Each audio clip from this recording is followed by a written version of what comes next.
Terima kasih pemirsa, Anda masih bersama kami di Lintas Banua Sepekan.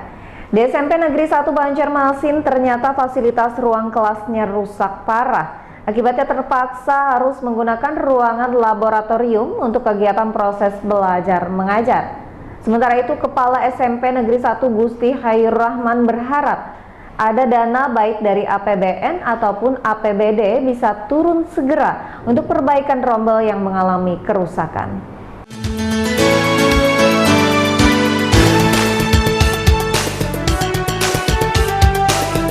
Saat ini hampir semua sekolah di Banjarmasin tengah menghadapi pelaksanaan tahun ajaran baru. Penerimaan peserta didik pun sudah mulai dilakukan untuk SD, SMP dengan sistem online. Namun sayangnya ternyata masih ada sekolah di Kota Seribu Sungai ini yang fasilitas ruang kelasnya rusak parah. Akibatnya terpaksa harus menggunakan ruang laboratorium untuk kegiatan proses belajar mengajar. Perihal tentang hal ini seperti disampaikan Ketua Komisi 4 Mat Nur Ali saat melakukan kunjungan lapangan ke SMP Negeri 1 beberapa waktu lalu. Sangat sayangkan sekali bahwa kita memang harus kita dukung untuk ini, harus kita perjuangkan nanti di anggaran supaya akan dilakukan perbaikan. Nah ini kalau memang tidak diperbaiki, ini sangat disayangkan, apalagi seperti sekarang ini kita penerimaan siswa baru dengan adanya 2 kelas tidak bisa difungsikan, artinya mengurangi dari volume penambahan siswa baru. Apalagi mereka bisa dengan jumlah volume yang ada, tapi menggunakan dengan ruangan yang lain. Misalkan sekarang antisipasinya dengan tidak menggunakan ruangan itu, mereka menggunakan ruangan laboratorium. Nah, kalau laboratorium ini dipakai, mereka untuk memenuhi mata pelajaran mereka ketika dia praktik di laboratorium itu akan terganggu. Artinya kita mengurangi daripada kualitas pendidikan anak kita, yang dimana juga volume proses belajar mengajar untuk di laboratorium itu akan berkurang. Nah ini harus kita perhatikan. Risna, Banjar TV.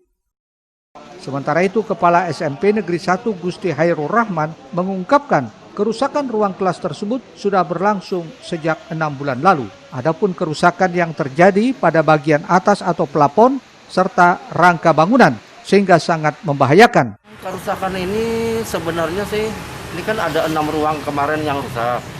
Cuma yang 3 yang parah ini sudah APBD perubahan tahun kemarin sudah diperbaiki yang di sini. Kemudian yang sambungannya ini kan 3. Ini kerusakan yang parah itu sekitar 6 bulan. 6 bulan yang lalu. Kerusakan itu ada di bagian bahan dasar untuk merekatnya atap yang orang kita menyebutnya kuda-kuda itu. Kuda-kuda itu dimakan rayap. Jadi itu patah. Nah, dengan patahnya kuda-kuda ini berakibat plafon juga hancur. Jadi plafon dan bagian rangka atap itu mutlak harus dibongkar. Rahman berharap dana baik dari APBN maupun APBD bisa segera turun untuk perbaikan tersebut. Risna, Banjar TV. Masih di segmen pendidikan, sesuai edaran Kemendikbud, tahun ajaran baru akan dimulai pada 13 Juli. Mengingat suasana masih dalam masa pandemi COVID-19, maka Dinas Pendidikan Kota Banjarmasin akan menyiapkan sistem pembelajaran jarak jauh tidak dalam jaringan. Sementara itu, terkait adanya pembelajaran jarak jauh ditanggapi positif oleh Kepala SMPN 7 Banjarmasin. Bahkan untuk tahun ajaran baru sudah menyiapkan beberapa sistem pembelajaran untuk anak didiknya, diantaranya melalui fasilitas Google Classroom. Kementerian Pendidikan dan Kebudayaan Republik Indonesia telah memastikan tahun ajaran baru akan dimulai pada 13 Juli 2020. Namun, mengingat Kota Banjarmasin masih dalam masa pandemi COVID-19, otomatis pembelajaran di sekolah atau tatap muka masih belum bisa dilakukan dan tetap akan melakukan sistem belajar di rumah, khususnya bagi siswa PAUD, SD, dan SMP. Mengingat sistem pembelajaran belum bisa dilakukan dengan tatap muka, Kepala Dinas Pendidikan Kota Banjarmasin, Toto Agus Daryanto, menyatakan sedang merancang sistem pembelajaran jarak jauh selama 6 bulan ke depan. Bahkan pembelajaran jarak jauh ini dirancang bisa secara daring maupun luring atau offline. Tahun ajaran tanggal 13 Juli. Nah, kalau pertengahan itu di Oktober itu pun juga dalam tanda petik kita kemungkinan sangat sedikit. Jadi kita sedang merencanakan pembelajaran jarak jauh PJJ itu bisa daring dan bisa luring ya. Jadi kita jangan berpikir kalau pembelajaran jarak jauh selalu online, enggak. Jadi kita bisa melaksanakan pembelajaran jarak jauh dengan daring dan bisa juga tidak dalam jaringan. Nah, dari situ kita sekarang dari K3S kita sepakat kemarin untuk merencanakan pembelajaran dalam 6 bulan ke depan. Jadi 1 semester ini kelihatannya sangat mungkin untuk pembelajaran jarak jauh. Sampai sekarang masih belum ada tanda petik rencana untuk belajar tatap muka. Sementara itu, terkait adanya pembelajaran jarak jauh, ditanggapi positif Kepala SMPN 7 Banjarmasin. Bahkan untuk tahun ajaran baru, sudah menyiapkan beberapa sistem pembelajaran untuk anak didiknya, diantaranya melalui fasilitas Google Classroom. Sedangkan bagi mereka yang nantinya tidak memiliki fasilitas elektronik, akan disiapkan sistem luring atau tidak dalam jaringan, di mana materi pembelajaran akan dikirim langsung ke rumah peserta didiknya. Sekolah SMP 7 menggunakan Google Classroom. Nah, Google Classroom. Yang kedua, bagi mereka yang tidak bisa mengikuti Google Classroom, dia akan menggunakan WhatsApp. Yang tidak bisa, kami berikan layanan dalam bentuk luring. Kami masih memberikan layanan dalam bentuk luring. Yang tidak punya fasilitas sama sekali dan tidak bisa kerjasama atau minta bantuan teman yang dekat. Muhail, Banjar TV. Berita selanjutnya pemirsa mengenai anggota Komisi 4 DPRD Kota Banjarmasin yang langsung mendatangi kantor Disdik di kawasan RE Marta Dinata guna mengetahui secara pasti kesiapan PPDB online yang sudah berjalan serta PPDB dengan sistem zonasi pada 29 Juni mendatang. Sementara itu, Kadisdik Kota Banjarmasin, Totok Daryanto mengatakan bahwa sekolah sudah menyiapkan tempat khusus informasi terkait bagaimana jalur pengisian secara online, serta pihak sekolah juga menyiapkan pembimbing di tempat.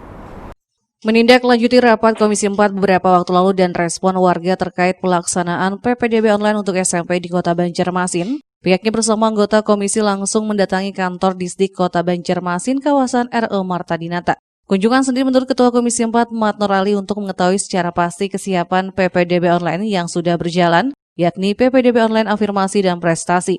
Tidak hanya itu, juga ingin mengetahui strategi PPDB online tahap selanjutnya, yakni zonasi. Mengontrol ya dengan adanya 1 hari sampai 2 hari ini. Ternyata Kepala Dinas sudah melakukan itu.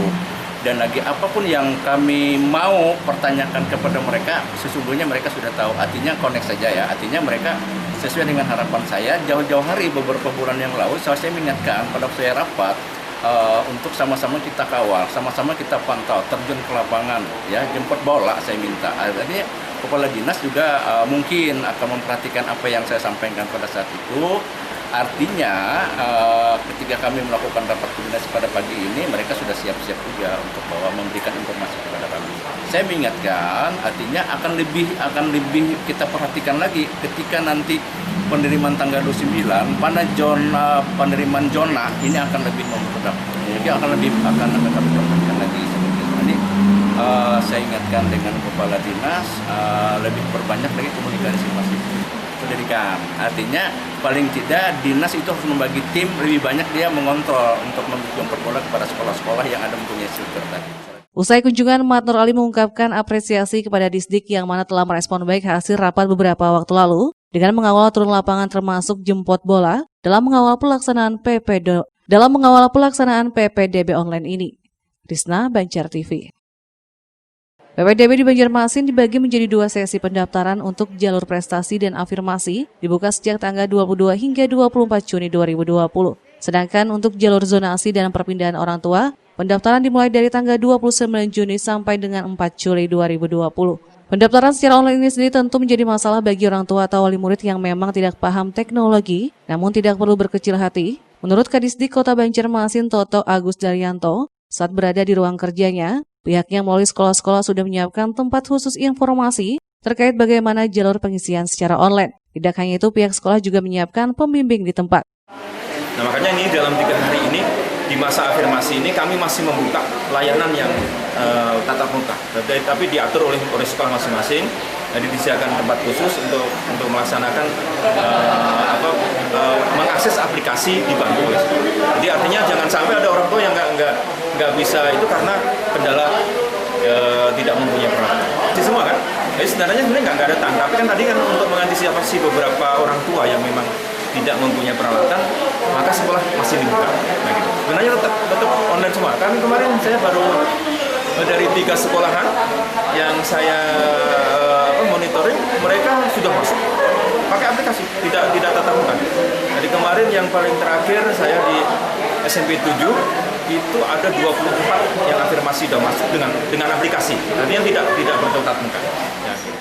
Kendala sendiri menurut Totok selain kurang pahamnya juga kendala pada jaringan, namun sejauh ini terbilang aman dan lancar. Ini juga sesuai sidak dan kunjungan pihaknya ke beberapa sekolah pelaksana PPDB online beberapa hari lalu. Totok menambahkan standarnya memang tidak diperbolehkan untuk tatap muka langsung, karena memang diwajibkan secara online. Murtasia, Banjar TV. Selanjutnya kita simak tim Pusling sambangi LPKA kelas 1 Martapura. Ikuti setelah pariwara berikut ini.